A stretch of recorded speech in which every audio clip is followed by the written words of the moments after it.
The real crazy is that millions of Americans on January 1st, 2026 are going to be paying 40% tax on the estates that they had planned on leaving to their heirs, because the estate tax exemption is going to come way, way down, like more than 50% of what it is right now. Now, if you have a death benefit or you've got some crypto and stocks that have done really well, you got some properties, now your heirs are going to be liquidating the very assets that you wanted them to have just to pay the tax. One of the easiest ways to solve this is put it into a multi-member LLC. It's a superior method of getting money to your beneficiaries if, in the time that it takes to distribute it all, your plan is to have your family do business with the death benefit. There's some interesting stuff in this one. So he is correct. At the end of 2025, going into 2026, there's some changes in the tax law coming in. It could depend on whether Congress changes anything between now and then. So where we stand right now is you can pass away with $13.6 million in your name when you pass away, and you are exempt from paying any federal estate tax. Now, if you have more than $13.6 million, let's say somebody has $20 million, that difference, that 6.5 or so,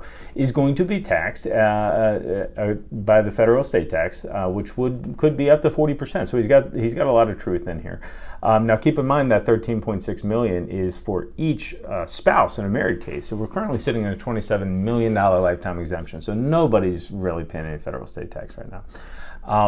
At the end of 2025, the figure's supposed to be cut in half to around $6 or $7 million, still $14 million for a married couple, which, you know, he says only the rich are paying tax. There's a lot of people that would think that $14 million is still a pretty wealthy couple. $7 million for an individual, pretty wealthy person. And so just question some of the terminology here, but largely what he's laying out as a problem is a problem lots of people are going to have, because there are people with that kind of money who currently in this year do not have a federal estate tax issue if they would pass away, but if they pass away after the law changes, it could cost their family millions of dollars. Now, his proposed solution to this is a multi-member LLC, which may be one of a dozen different opportunities that the family should learn more about. We could learn more about life insurance trusts. We could learn more about charitable planning. We could learn more about a thing called a SLAT, a spousal lifetime access trust. There's lots of different tools that attorneys can use to help you plan for the changes in the federal estate tax.